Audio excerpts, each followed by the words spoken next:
Merhaba değerli arkadaşlar. Yepyeni bir videoyla karşınızdayım. Harika tesbihlerim var. Hepsinin ortak yanını hemen söyleyeyim. 5 tane tesbihim var. Hepsinin ortak yanı cilasız oluşu ve hepsinin de pala frenli oluşu. Ortak yanları hemen gördüğüm için söyledim. Şimdi videomuza geçebiliriz arkadaşlar. Şöyle K29'dan yapılmış cilasız bir tesbihim var. Kırık imame. Muhtemelen hepsi de kırık imamedir bunların. Bunların hepsi şimdiden söyleyeyim bir kişiye ait arkadaşlar. Bir kişiye ait olduğu için hepsini tek videoda sizinle paylaştım. Bu tür şeyleri biliyorsunuz anısı olsun diye dikkat ediyorum. Aynı videoda paylaşmaya çalışıyorum. Çok güzel oluyor çünkü. Şimdi bu tesbihimiz fıçı kesim, hemen ölçüsüne bakalım. K29'umuz 11'e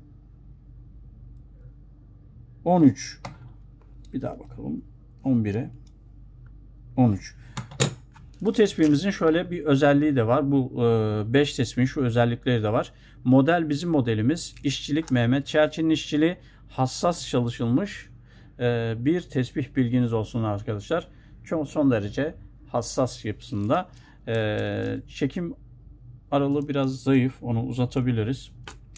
Şöyle, ben geniş sevdiğim için bakın katlanmıyor. Evet. Şunu ben size tanıtayım, sonra hallederiz onu. Aceleye gerek yok. Malzemenin sertliği çok iyi. Bu küsen tarzı bir malzeme. Küsen tarzı bir malzeme olduğu için aslında üstünde ince ince damarlar var. Onlar hem cilasız oluşuyor hem kameradan da çok net gözükmüyor. Bilginiz olsun arkadaşlar. Evet, çekim aralığı biraz dar. Bunlar çünkü normalde bakın pala fren burada. Normalde biraz daha geniş dizilecek. Ayrıca zaten şeyleri de bak uzattım biraz. İpini bir daha değiştireceğiz. Çünkü duraklar farklı yerde olması gerekiyor. Bakın böyle daha rahat katlandı, gördünüz mü? Pala frenini biraz gevşettik. Cilasız tesbihimiz sahibine hayırlı olsun. Harika bir seri. Harika bir seri. Bunun rengine yakın bir tane bende vardı. Aşağı yukarı aynı malzeme olması lazım. Bir süre kullandım, sonra bıraktım arkadaşlar. Bakın ama sese bak. İnanılmaz arkadaşlar ya. Bir de çoktandır çekmiyorum. Of of of of of. Şu güzelliğe bak. Bu renge gelecek kısa zamanda arkadaşlar. Dur, öncesi sonrası gibi yapalım. Harika. Öncesi sonrası K29 malzememizde. Şimdi rengi görün arkadaşlar ya. Görün. Renk aldıkça damarlar da belirginleşiyor. Bilginiz olsun. Evet. Sertliği iyi, cilasız, ama cilasızlarda öncelikle hissiyat gerçekten çok çok iyi oluyor. Çünkü cila vurulmuyor. Hissiyat müthiş. Bir tane de M12 malzemem var. Yine şöyle özellikleri: pala frenli, kırık imame. Harika ya. Bu kırık imame gerçekten tespih çekimini çok kolaylaştırıyor. Hem imamenin kırılma riskini de azaltmış oluyor. Yine fıçı kesim, cilasız bir tespihimiz. M12, her fırsatta söyleyelim. M44, meşhur M44'ümüzün rengi arkadaşlar. Ona 12. Ona 12 kalın delik, fıçı kesim. Hissiyat, dokunuş, hissiyat müthiş. İnanılmaz. Şu anda aldığım lezzete inanamayacaksınız arkadaşlar ya. Müthiş. Tespih daha yeni yapıldı. Harika. Şöyle bir bakın. Bunlarda hiç bakmıyoruz. Tepeliğe falan pek bakmıyoruz. İthame de diyorlar buna. Şöyle bir görseli oluşturalım. Harika. Buraya koyalım. Şimdi sahibi nasıl iç çekerek izleyecek bunlar, değil mi? Harika. Evet. Evet. Harika. Şimdi bir tane de K10 malzemem var arkadaşlar. K10 malzemem böyle hafif bir pembemsi havası var. Kremle pembe arası bir şey. Özelliklerine bakalım. Tabii ki cilasız, pala frenli. Şöyle pala frenleri, şu frenleri arkadaşlar hem delik ölçüsüne göre hem de imamenin ölçüsüne göre büyüklüğü değişebiliyor. Bilginiz olsun. Delik ne kadar kalın olursa bu da o kadar büyük olmak zorunda kalıyor. Mesela diyelim tespihiniz çok küçük ama deliği çok kalınsa bu pala fren bazen imameden de büyük oluyor. Onu da artık göze alacaksınız arkadaşlar ya da ona göre yapacağız. Ama bir fren lazım arkadaşlar. Bir fren lazım. Gerçekten işinizi kolaylaştırıyor.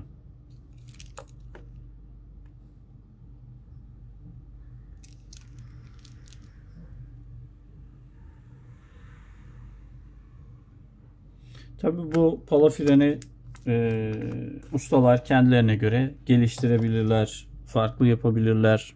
Ama ismini değiştirmesinler, pala fren yapsınlar. Çünkü bize ait bir buluş. Ona 12 düz ağızlı yumurta gibi, düz ağızlı kapsül gibi diyeceğim ama düz ağızlı yumurtaya daha yakın ama çok güzel bir çekimi var böyle. Abimiz özellikle bu çekimi için birkaç defa görüşmüştük. Çok güzel bir çekim ortaya çıktı. Güzel. Harika. Bol damarlı aslında bu küsen. Bu normal küsen arkadaşlar. Bol damarlı aslında. Şu anda çok belli olmuyor. Çekildikçe abi bize bunun fotoğraflarını paylaşır. Biz de siz değerli kardeşlerimizle bunu paylaşırız. Şimdi 2 tane kaldı. Evet. Yine bir tane küsen tarzı ama damarı fazla olmayan, çekildikçe damarları çıkacak bir tane de K13 tespihim var. Onu da şöyle göstereyim size. Yine cilasız. Özellikleri tabii ki pala fren harika. Kırık imame. Mükemmelsin ya. Kalın delik. Durakları değiştireceğiz. Abimiz durakları şuralarda bir yerde istiyor. Böyle değişik tekrar dizeceğiz bunları. Onlar sorun değil. Ufak tefek şeyleri sakın kafanıza takmayın arkadaşlar. Hallediyoruz. Hallediyoruz. Yeter ki istediğiniz gibi bir şey çıksın ortaya. İnanın siz tespihi böyle severek çektiğinizde ben o kadar mutlu oluyorum ki. Yani iyi bir şey, doğru bir şey yaptığımı hissediyorum. Ama beğenmediğinizde inanın bana çok ızdırap oluyor. Beğenmeniz için de her şey yapıyorum. Bazı abiler işte ya ben seni çok mu yoruyorum, çok mu üzüyorum diye kendileri de bazen böyle strese giriyorlar. İnanın abiler siz doğru tespihi çekene kadar ben uğraşırım, bilginiz olsun. 10 defa da elden geçecekse 10 defa da elden geçiririm. Çünkü sizin tesbih aşkınız malzemeden daha kıymetli benim için. Evet. Bunun da ölçüsüne bakalım. 9'a 11. 9'a 11 ölçülerinde ince damarları var ben görüyorum ama şimdi kameradan ben uğraşıyorum, yaklaştırıyorum. Ya ben kameradan görmüyorum ya da tam belli olmuyor. Bu da çekildikçe damarları daha belirgin olacak bir tesbih arkadaşlar. Son tesbihimi de size tanıtıyorum. Tesbihim B16 gözüküyor. Yine cilasız, şeffaf bir malzeme. Hafif buğusu var. Ve cilasız. Evet. Şöyle yakından bakalım. Pala fren. Deliği bayağı kalın olduğu için bu pala fren biraz büyük olmuş. Olacak o kadar. Tespihin taneleri de büyük çünkü. Evet. Şimdi bunun da ölçüsüne bakacağız. Cilasız tespihimiz. Hissiyatı mükemmel. Olağanüstü bir hissiyatı var. Evet.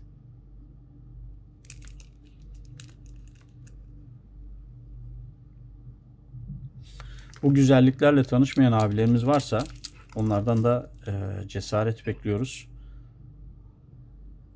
En çok bir kere yanılırsınız arkadaşlar. Bir deneyin. En çok bir kere yanılırsınız.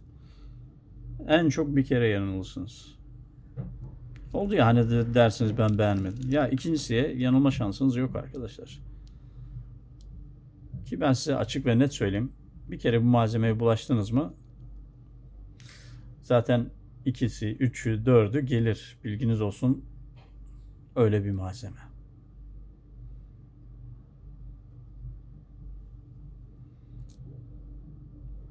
Harika. Ölçüsüne bakalım. Uçları yumuşak bir fıçı kesim bu. Kaç? 11'e 13. 11'e 13. Uçları yumuşak fıçı kesim. Şöyle bitirerek durun bakalım. Biraz cümle devrik oldu. Şöyle bitirelim.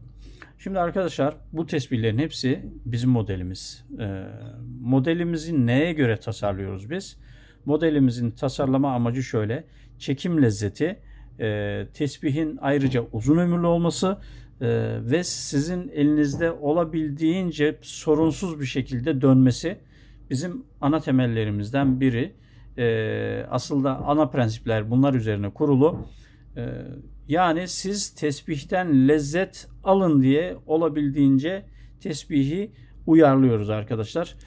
O yüzden biz lezzete bakan yönüyle tesbihi tasarlıyoruz. Tesbihleri lezzet ala çekebilirsiniz arkadaşlar. Yani her fırsatta söylüyorum, görsel çok güzel oluşturabiliriz. Görsel açıdan çok güzel ürünler yapabiliriz. Ama ben çekim lezzetini ön planda istediğim için gerçekten, çünkü bir tesbih çekeceksiniz arkadaşlar, hava atmak için değil, yani lezzet almak için çekin. Bu yolda ilerlemeye devam ediyoruz ve bu yolda tasarımlarımızı ona göre geliştiriyoruz ve sizlere sunuyoruz. Ve gördüğümüz kadarıyla da gerçekten dönüşler çok iyi. Çünkü başka tesbihlerle ya da başka tasarımlarla kıyasladığımızda bu tasarımların işçiliklerinden dolayı tesbihin çekimi de bir tık üst seviye taşınmış oluyor. Beni izlediğiniz için teşekkür ederim. Başka bir videoda buluşmak üzere. Hoşça kalın, sağlıcakla kalın arkadaşlar.